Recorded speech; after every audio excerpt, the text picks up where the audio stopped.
હવે જોઈએ સમાચારો વિસ્તારથી। માતાવાડી વિસ્તારમાં આવેલી રામકૃષ્ણ વિદ્યાલયના કુલ 41 વિદ્યાર્થીઓને A1 ગ્રેડ પ્રાપ્ત થયા છે, જ્યારે 71 વિદ્યાર્થીઓને A2 ગ્રેડ મેળવવામાં સફળતા મળી છે। ત્યારે ચોટાળા નંદની કિશોરભાઈને A1 ગ્રેડ સાથે પ્રથમ ક્રમ પ્રાપ્ત થયો હતો।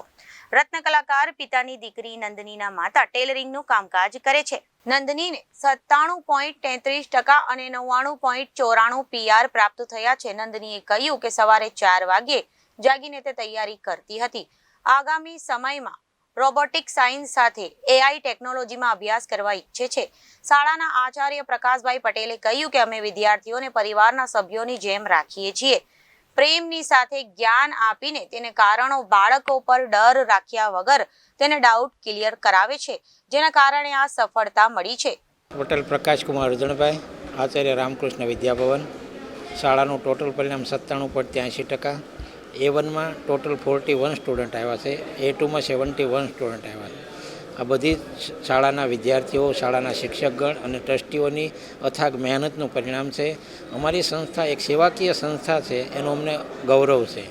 બીજું કે જે સામાન્ય પરિવારના બાળકો આવે છે એને અમે શું બેસ્ટ આપી શકીએ। અમારી નિયત એકદમ બાળકો માટે એટલું કરીએ કે અમે જે કાંઈ વેતન લઈએ છીએ એના પ્રમાણમાં બરાબર અમે એનું આઉટપુટ બાળકોને આપી શકીએ। અમારો મેઇન હેતુ છે।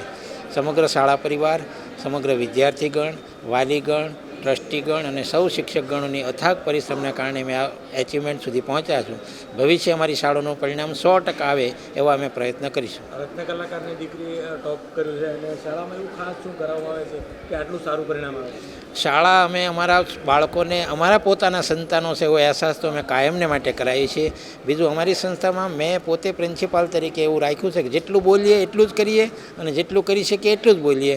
અમારી જે કંઈ વાસ્તવિક પરિસ્થિતિ એનું જ વર્ણન હંમેશા અમે વાલીઓને કરીએ છીએ। અમે બીજું કોઈ પણ પ્રકારનું એક્સ્ટ્રા એક્ટિવિટીઝ, કારણ કે અમને શિક્ષણનો એક વ્યવસાય પ્રાપ્ત થયો છે, જે બેસ્ટ પ્રોફેશન હું મારી દ્રષ્ટિએ ગણું છું અને એના માટે બાળકો અમારા પોતાના સંતાન છે એવું રિયલાઇઝ તો અમે એને કરીએ છીએ। તમામ બાબતોમાં બિંદાસ પ્રમાણે અમને એ કોઈ પણ ફરિયાદ પણ કરી શકે, કોઈ પણ બાબતની અમને ગમે ત્યારે રજૂઆત પણ કરી શકે અને એમાં સમગ્ર ટ્રસ્ટીગણ, અમારો સમગ્ર રામકૃષ્ણ વિદ્યાભવન પરિવાર એ અમારું એક પ્રકારની ટીમ વર્ક છે અને એનું આજે આ પરિણામ